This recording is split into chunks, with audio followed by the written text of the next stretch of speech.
Welcome back to the channel दोस्तों। यहाँ हम स्टॉक मार्केट का ड्रामा डिकोड करते हैं। ग्लोबल टेंशन हो, ऑयल ऊपर हो या मार्केट नीचे हो, हम पैनिक नहीं करते।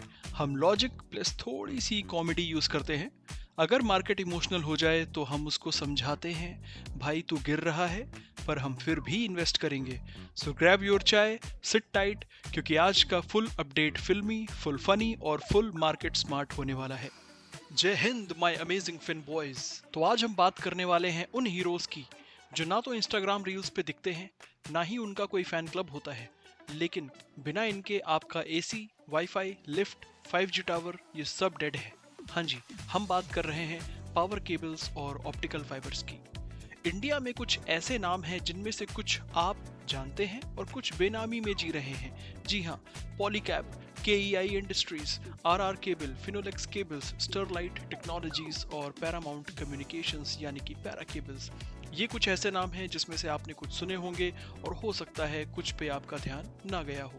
तो आज इस वीडियो में हम इन्हें रिव्यू करेंगे और समझेंगे कि सेक्टर का लेटेस्ट सीन क्या है, इन कंपनीज का बिजनेस मॉडल कैसे काम करता है और लॉन्ग टर्म अपॉर्चुनिटी कितनी बड़ी लग रही है। तो शुरू करते हैं।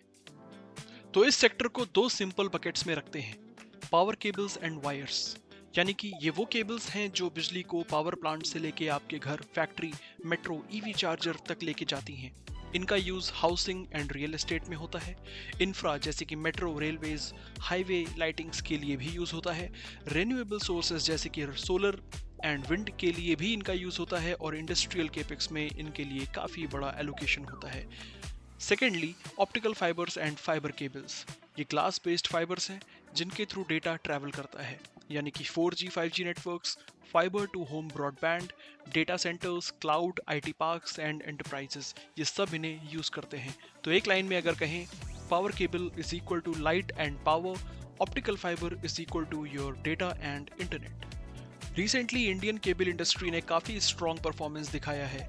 मेटल बेस्ड केबल प्लेयर्स जैसे कि पॉलीकैब, KEI, RR केबल, इन सब ने ऑलमोस्ट 20% तक का रेवेन्यू ग्रोथ दिखाया, जबकि ऑप्टिकल फाइबर मैन्युफैक्चरर्स ने पिछले कुछ टाइम में थोड़ी तेजी तो रही है पर कंपटीशन भी मिला है। Although global competition, anti dumping duties और चीपर इंपोर्ट्स ने इंडियन OFC मैन्युफैक्चरर्स को प्रेशर में काफ़ी रखा है। स्टरलाइट टेक्नोलॉजीज का FY25 रेवेन्यू भी थोड़ा श्रिंक हुआ है। स्टोरी सिंपल है, इंडिया का infrastructure boom plus housing plus renewables and digitalisation, ये सब केबल्स एंड फाइबर की लॉन्ग टर्म डिमांड का इंजन है। रीसेंट ब्रोकर रिपोर्ट्स जैसे कि मोतीलाल ओसवाल ये बोल रहे हैं कि सेक्टर का डिमांड मोमेंटम अभी भी स्ट्रांग है। Power, infra, EVs, data centres, real estate, ये सब मिलके केबल्स एंड वायर्स की डिमांड को पुश कर रहे हैं।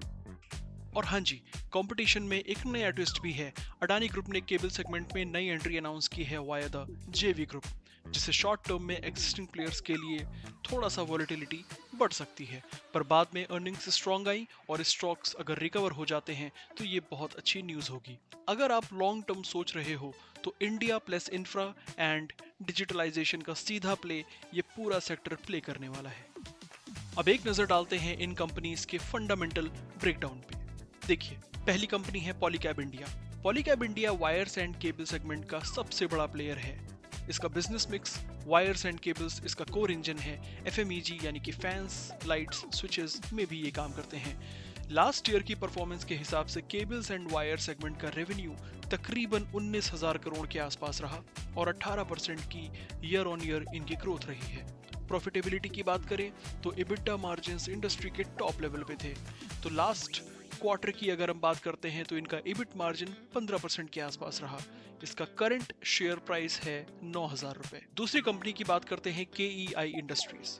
ये पावर एंड इंफ्रा स्पेशलिस्ट है, पावर हैवी और इंफ्रा हैवी प्लेयर भी है।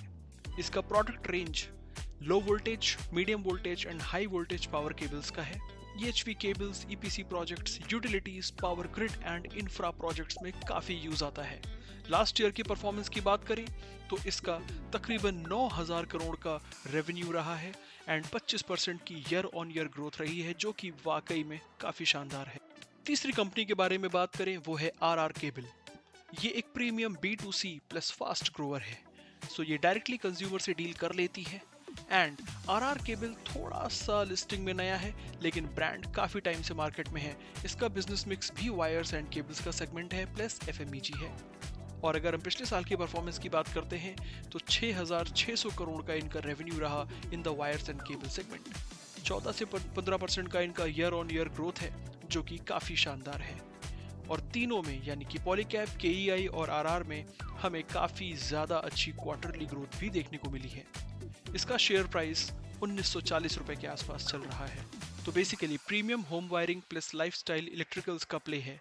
ग्रोथ थोड़ी सी फास्ट है, ब्रांड काफी एस्पिरेशनल। और अब हम आते हैं हमारे ऑप्टिकल फाइबर किंग इंडिया में। जी हाँ, स्टरलाइट टेक्नोलॉजीज काम करता है ऑप्टिकल फाइबर्स पे। इनका फोकस ऑप्टिकल फाइबर केबल बनाना है, नेटवर्क सॉल्यूशंस प्रोवाइड करना है and systems integration. Last year की पिक्चर की अगर हम बात करते हैं तो optical fibre cable manufacturers overall थोड़ा सा प्रेशर में थे because of the decline in the growth and decline in the exports. But STL का ओवरऑल एनुअल रेवेन्यू 2% से श्रिंक भी हुआ, मार्जिन्स भी थोड़े से कंप्रेस हुए बिकॉज इसका जो रीजन है वो है global competition, anti dumping duties and cheaper Chinese imports. लेकिन अगर बिजनेस के नेचर की बात करते हैं तो ये ग्लोबल है, प्रोजेक्ट बेस्ड है, बट साइक्लिकल है। जब telecom and broadband capex high होता है तो ये सेक्टर बूम करता है, ये पर्टिकुलर शेयर बूम करता है। लेकिन जब स्लो डाउन आता है तो इनकी अर्निंग्स पे भी काफ़ी हिट आता है। इनका शेयर प्राइस करेंटली है अराउंड 370 रुपीज़। लेकिन इस स्टॉक में एआई का बूम भी हो सकता है क्योंकि रिसेंटली इसने काफ़ी तेज़ी दिखाई है। पर ध्यान रहे, ये एक हाई बीटा स्टॉक है, यानी जितना जल्दी ऊपर उतना जल्दी नीचे। और अब हम एक small player but effective one की बात करने वाले हैं, यानी कि पैरामाउंट कम्युनिकेशंस, जिसको हम बोलते हैं पैरा केबल्स। ये एक स्मॉल कैप चैलेंजर है। इसका focus power cables, telecom cables, railway and speciality cables बनाना है। इनका स्केल पॉलीकैब और केईआई जितना बड़ा तो नहीं है, लेकिन ये सेक्टर टेलविंड के प्राइम बेनिफिशियरी में एक हो सकता है। पिछले साल की अगर हम बात करें तो इनका रेवेन्यू ग्रोथ काफ़ी स्ट्रॉन्ग रहा। ऑलमोस्ट जीरो डेट कंपनी है, बट लार्जर पीयर्स के कंपैरिजन में ज़्यादा वॉलेटाइल हो सकती है, specially exports and commodity prices के इम्पैक्ट से। इनका करंट शेयर प्राइस है अराउंड 55 रुपीज़।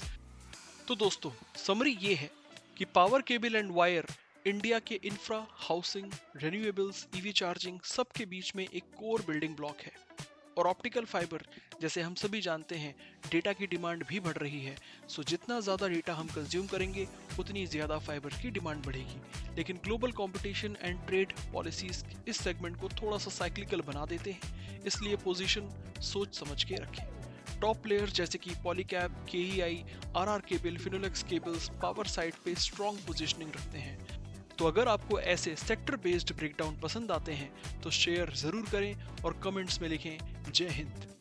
मिलते हैं नेक्स्ट वीडियो में, तब तक के लिए स्टे वायर्ड, स्टे इन्वेस्टेड।